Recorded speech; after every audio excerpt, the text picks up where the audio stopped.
Okay, we have Clairo. Hi. Hi. How are you feeling today?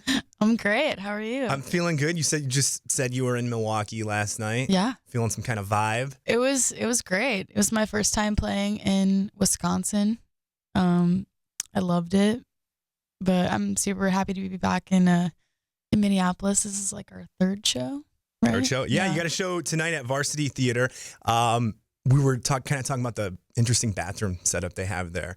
You're gonna like it. It's interesting. Haven't seen it. See, I've lived here in the Twin Cities for almost 2 years. There's a thing with bathrooms here. Like some different places have very unique bathrooms. There's one bathroom, Sneaky Pete's, which has like Sneaky Pete's. It has like what is that? a one-way mirror thing, so like people can kind of like look in at the hand washing section. Super interesting, but anyways, you have your very first full-length album. That's out, Immunity. Congratulations. Thank you so much. What was the toughest part about making a full-length album? I guess just sitting on music for that amount of time. I had a lot of fun making the record. It was like such a fun experience, and I felt like I finally got to tap into parts of my life that I've always wanted to talk about. But it's so hard for me to not just want to release music that I make that day. Like that's kind of how I did everything beforehand, before this record. So it was definitely a process for me to learn. How long was the process from like start to finish, would you say? It was like, I think I started writing less than a year ago. So it wasn't even that long, because I know lots of musicians take 2 years or so to write a record, but I felt like that was such a long time for me. We'll see how it progresses over my career. Yeah. So, like you said, you've been on a few tours before. What's it like day to day, being away from home, always on the road, different city, every other day, every day? It's cool. I think we've gotten into a groove with it as of recently. Like all of us know how to tour now. I think for a long time we were adjusting and figuring out the good and bad parts of touring. But for the most part, it's one of the best experiences I've ever had. And it's hard being away from home, but it's so nice to be able to wake up in different cities every day and learn about the place that you're in and, be taught things about the city and play for new people all the time. It's like, I'm so lucky I get to do this. So I could not complain. What do you do to keep busy between cities? I don't know. We play Mario Kart. When the drives are long, we just play video games or hang out. But I don't know. We usually get to the cities pretty quickly. And then we just start our routine. Do you have a Switch? Yeah, I do. Do you like it? I love it. I think like 3 of us have Switches on tour, so we never run out of things to do. What's another cool game other than Mario Kart on the Switch that you like? Super Smash Bros. Even though I'm really bad at it, and all I do is press random buttons until I win. That's what I do. I'm so bad at the game, I have to just button I'm like, mash. yeah, I play it, but then I actually play it with someone, and they're like, what are you doing? Like, you're just pressing all the buttons at the same time, hoping for the best. Trust me, I get it. That's what I do. Do you binge watch any shows when you're on the road? I just finished Fleabag. What's that? It's this British TV show that is it's about this girl's life. You never learn her name. Her name is just Fleabag in the show. But it's kind of cool. It's like really funny and interesting, but the whole time she breaks the fourth wall. So she always is like looking back at the camera as if you're like her friend that's just listening in on her life. And she always has inside jokes with the viewer. It's really strange, but it's so good. I just watched 2 seasons in a day. So you finished that. What are you going to watch now? I have no idea. We watched Euphoria last tour because it was happening every week at that time. So it was like the one thing that we all did together. But I don't know what to do now. So speaking on the tour, when you have a day off or maybe you have 2 days off, is there something you like to take time to do? Probably just sleep. I feel like I don't get a lot of sleep.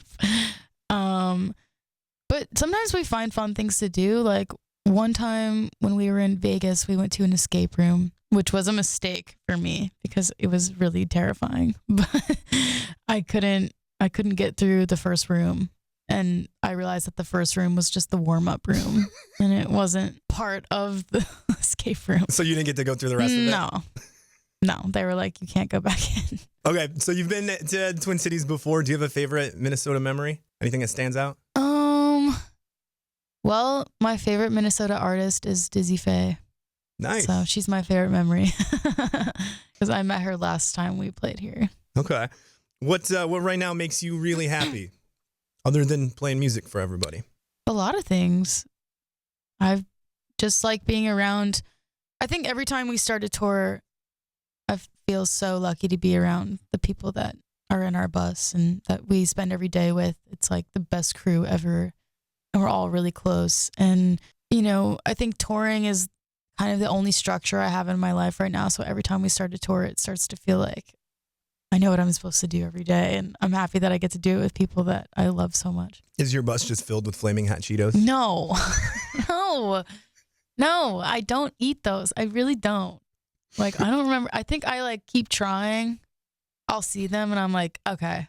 Well, let's try it again. They have the flavored version of the seasoning on it on Doritos and Funyuns, and there's a Chex Mix kind of thing. You don't eat them at all. No. You should give them a shot. No. But don't eat too much of them because there was this. Who was the rapper that had to go to the emergency room? There was. What? Does anyone remember? Oh yeah, Lil Xan. Yeah, he ate too many of them, and he was hospitalized. So careful. Just one bag at a time. That would be crazy. Who is the most inspiring female artist for you? Wow.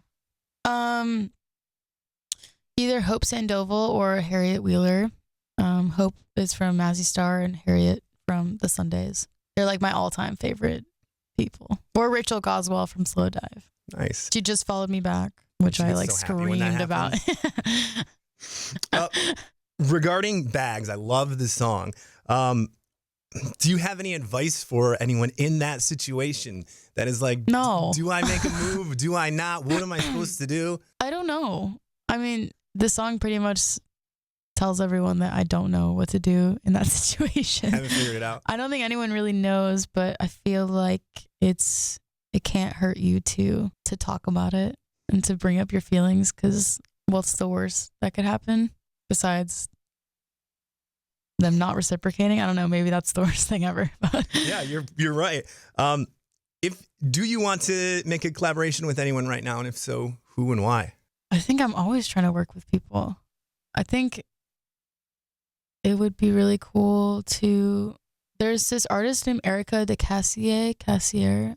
I'm not sure exactly how to say it, but she makes this crazy nostalgic R&B music that I just discovered. She put out a record this year. I really want to work with her because she uses all the classic sounds from 90s R&B, keyboard guitar that sounds really fake, but it's so good. And I don't know. I think I love her so much, and her music excites me a lot. So you put it out in the universe, and you never know. Yeah, I'm gonna speak it into existence. Do you remember what your first memory of having a desire to create or make music is? Yeah, I think it started really young. I think I kind of just always wanted to. I remember my mom always tells me this story, but apparently the first song that I ever sang front to back was Crazy in Love by Beyonce. In the back seat, she turned around, she was like, how do you know all the words? I would just be like, this is my favorite song. But she'd be like, sing louder. She wanted to hear me sing it. And then I was like, ooh, I like singing. I don't know. I guess I just always loved music. I grew up in a really musical household. My parents don't listen to the same music. They listen to almost the complete opposite. But every time I got to hang out with one of my parents alone, they would feel comfortable to share their favorite music. So my dad was more 60s soul, and we'd listen to Brenton Wood and Al Green.